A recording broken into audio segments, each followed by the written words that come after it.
अस्सलाम वालेकुम viewers, hope all is well. ये मिडिल एज क्राइसिस क्या होता है और ये मिडिल एज उम्र का कौन सा हिस्सा होता है? मिडिल एज क्राइसिस को समझना क्यों ज़रूरी है या मिडिल एज क्राइसिस का जानना आपके लिए किस तरह से हेल्पफुल हो सकता है? तो सबसे पहले ये याद रखें कि मिडिल एज साइकोलॉजिकली 40 से 60 इयर्स के दरमियान की उम्र को कहा जाता है और मेडिकली ये 45 से 65 इयर्स के दरमियान के अरसे को कहा जाता है। यानी कि आप यूँ समझ लें 40 से 60 या 45 से 65 के दरमियान कोई भी साल जो है वो मिडिल एज काउंट होता है। कोई भी शख्स जो इस उम्र में इस बकेट में फ़ॉल करता है वो मिडिल एज में है। अब मिडिल एज क्राइसिस क्या है? मिडिल एज क्राइसिस इंसान के ऊपर मुख्तलिफ़ किस्म के क्राइसिस ला सकता है या लाता है, जिसको जानना आपके लिए इसलिए ज़रूरी है कि अगर आपको वक्त से पहले इन क्राइसिस का पता होगा तो आप ज़्यादा परेशान नहीं होंगे। तो मिडिल एज क्राइसिस को रिव्यू करते हैं कि तकरीबन 8 से 10 किस्म के मुख्तलिफ़ क्राइसिस हैं जो आप फेस कर सकते हैं जब आप अपनी इस एज बकेट में पहुंचते हैं। सबसे पहला क्राइसिस ये है कि आप अपने करियर में अपने आप को स्टेगनेंट फील करते हैं। आपको लगता है कि आप अब करियर में आगे नहीं बढ़ पा रहे। उसकी बहुत सी रीज़न्स होती हैं, जैसे बहुत से यंगस्टर्स जो हैं वो आपकी कंपनी में या आपके कारोबार में या आपके इर्द गिर्द आ चुके होते हैं और आप अपने आप को किसी हद तक आउटडेटेड फील करते हैं और आप समटाइम खुद भी प्रमोशन लेने के लिए ज़्यादा इंटरेस्टेड नहीं होते क्योंकि आप ज़्यादा रिस्क नहीं ले सकते। आपकी फाइनेंसिस आपके लिए इतने इम्पॉर्टेंट हैं कि आप बहुत ज़्यादा अपने करियर में मुख्तलिफ़ किस्म की चीज़ें ट्राई नहीं कर सकते। आप में कुछ पैशन की भी कमी होती है। तो कुछ केसेस में ऑर्गेनाइजेशन की तरफ से बैरियर्स होते हैं और कुछ केसेस में आप ख़ुद भी अपने करियर में ज़्यादा बड़े जंप्स या रिस्क लेने के लिए तैयार नहीं होते। तो एक क्राइसिस तो ये है कि इस मिडिल एज में आप अपने आप को करियर वाइज स्टेगनेंट फील करते हैं। इसके अलावा और क्राइसिस में हेल्थ इश्यूज शामिल हैं। यूजुअली इस एज बकेट में आकर लोग हाइपरटेंशन यानी ब्लड प्रेशर या शुगर के सिम्टम्स को फील करने लगते हैं या ओबेसिटी देखते हैं कि उनमें बढ़ रही है या उनमें लेज़ीनेस आ रही है या हेल्थ के दूसरे इश्यूज़ जो हैं उनको मेडिकली पहले की निस्बत उतना एक्टिव नहीं रख रहे। फ़िज़िकल इश्यूज़ के अलावा मेंटल इश्यूज़ भी आप फेस कर सकते हैं कि जैसा कि आपके अंदर एक एंग्ज़ायटी और डिप्रेशन की फीलिंग आने लगती है जब आप ये देखते हैं कि आप करियर वाइज भी स्टेगनेंट हैं। आप लाइफ को बहुत रियलिटी में देखने लगते हैं। आपके अंदर वो पैशन की कमी होती है जो समटाइम्स आपके अंदर एक अननोन एंग्ज़ायटी और डिप्रेशन की सूरत में आपकी लाइफ में एक बोरियत का एलिमेंट ऐड कर देती है। इसके अलावा तीसरी किस्म का क्राइसिस ये है कि आप फाइनेंशियल क्राइसिस को यूजुअली इस एज बकेट में ज़्यादा फेस करते हैं। उसकी वजह ये होती है कि आपके बच्चे क्योंकि बड़े हो चुके हैं, आपकी ज़िम्मेदारियां बढ़ चुकी हैं, आपको अपने बच्चों की एजुकेशन के लिए फ़ंड्स चाहिए, आपको अपनी रिटायरमेंट नज़र आ रही होती है, तो आप उसको मैनेज करने के लिए अपने फाइनेंशियल फ़ंड्स की तरफ देख रहे होते हैं। तो क्योंकि इस एज में आपकी फ़ाइनेंशियल रिस्पॉन्सिबिलिटी बड़ी डेफिनेट और बड़ी कन्फर्म्ड होती हैं, इसलिए फाइनेंशियल क्राइसिस भी एक ऐसा चैलेंज है जो कि आप मिडिल एज में फ़ेस करते हैं। एक बड़ा इंटरेस्टिंग और इम्पॉर्टेंट क्राइसिस जो आप इस एज में फ़ेस करते हैं वो है एम्प्टी नेस्ट सिंड्रोम। वो है कि आपके बच्चे क्योंकि बड़े हो चुके हैं या वो ग्रेजुएट हो चुके हैं या ग्रेजुएशन में पहुंच चुके हैं या उनकी शादियां हो गई हैं या वो अपने करियर को फॉलो कर रहे हैं, तो उस सूरत में या तो बच्चे आपका शहर छोड़ चुके होते हैं या मुल्क छोड़ चुके होते हैं और या फिर अपनी लाइफ में वो शादीशुदा हो गए, इतने बिज़ी हो गए हैं कि आपको एक बहुत सख्त तन्हाई का एहसास होने लगता है।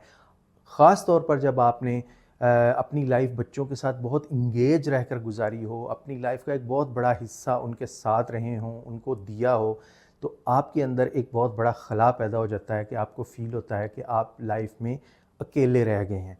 इसके अलावा रिलेशनशिप चेंजेस एक बहुत इम्पॉर्टेंट क्राइसिस है या चैलेंज है जो आप इस मिडिल एज में फ़ेस करते हैं। आपको लगता है कि आप में और आपके पार्टनर में जो एक इमोशनल बॉन्डिंग थी, जो एक इमोशनल ताल्लुक़ था, जो एक रोमांटिक ताल्लुक़ था, जो एक इंटिमेसी थी, वो अब पहले से कम पड़ गई है। वो जो चीज़ जो आपके लिए बहुत ज़्यादा एक कंपेनियनशिप में चार्म होता था, आपको फ़ील होता है कि मिडल एज में वो भी काफ़ी हद तक कम हो गया है। फिर एक और क्राइसिस है एजिंग ऑफ पेरेंट्स। अब आप मिडल एज में इस एज ग्रुप में होते हैं कि जहाँ के पे आपके अपने बच्चे भी जवान हो चुके होते हैं, और अगर आपके पेरेंट्स हैं तो वो बहुत ज़्यादा एजिंग में जा चुके होते हैं, और वो आपके साथ अगर रह रहे हैं तो आप ड्यूअल क्राइसिस, ड्यूअल चैलेंज को फेस करते हैं।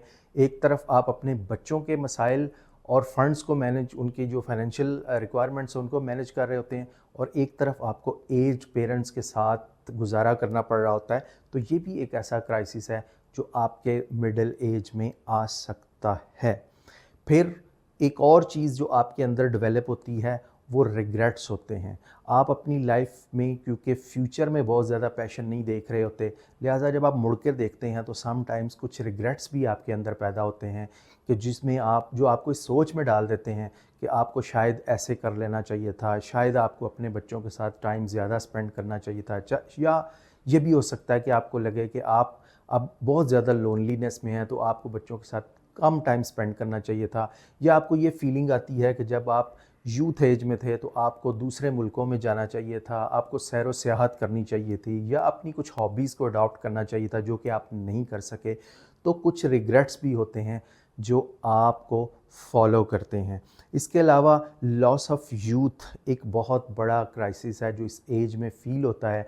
जब आप अपने फेस को देखते हैं और उस पे आपको रिंकल्स नज़र आते हैं, और आप अपनी गुज़री हुई यूथ को अपने फेस पे फिज़िकली फ़ील नहीं करते या देख नहीं पाते, और स्पेशली जब लोग आपको एक बड़ी उम्र का नाम देकर बुलाते हैं जैसे अंकल या आंटी, तो आपको एक बहुत बड़ा एहसास होता है कि आप अब एक यूथ की एज से निकल कर एक दूसरे एज बकेट में आ गए हैं। तो ये भी एक क्राइसिस होता है जिसको कुछ लोग बहुत ज़्यादा सीरियस ले लेते हैं। फिर इसी तरह सोशल चेंजेस हैं।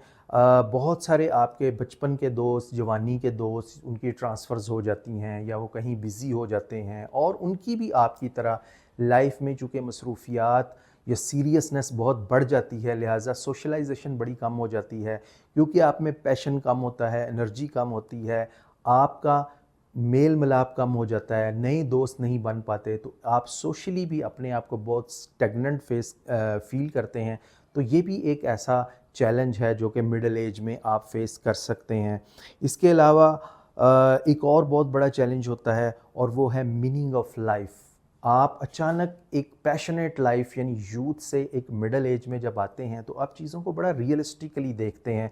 आपको अपनी रिटायरमेंट नज़र आ रही होती है, आपको सम टाइम ऐसा फ़ील होता है कि ज़िंदगी तो कुछ बहुत ज़्यादा इम्पॉर्टेंट चीज़ नहीं थी जिसके लिए हमने इतनी मेहनत और तगोदो की। क्या यही ज़िंदगी थी कि हमने रिटायर हो जाना था?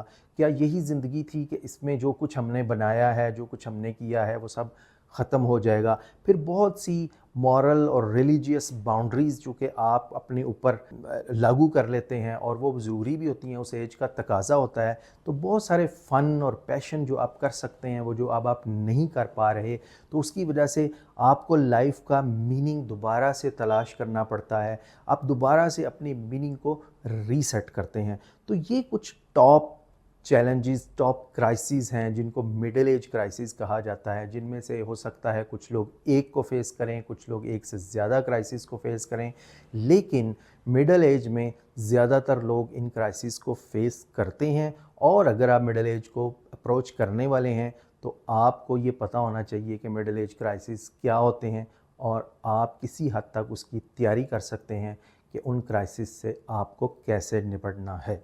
Thank you so much.